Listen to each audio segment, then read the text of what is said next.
Hi YouTube, this is Melody from Home Garden and Fashion. Welcome to Home Garden and Fashion. Today I'll show you how I'm growing this mild garlic, this garlic chive. So this is a good time to grow this garlic chive. But you need to put in, I am using one of these cake container. I got it because you need to put a cover. Right now still some cold nights and frosting, so you have to cover it up.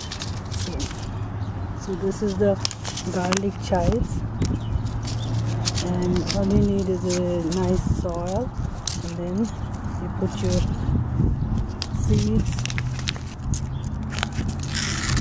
These are the seeds for garlic chives, and they are really beautiful.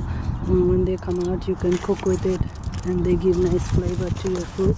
So you lightly cover up the top with a little bit of soil, not too much.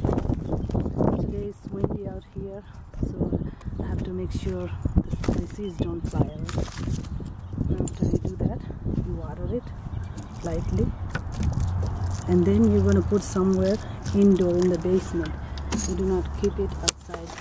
So I'm using this cake container cover, and then this container I made few holes, and at the bottom few holes. So I'll just cover it up like this, and then every day you can set it out in the sun to get some sun, and then you keep it indoor. So thank you so much. This is Melody from Home Garden and Fashion. See you with my next video. Don't forget to like and subscribe.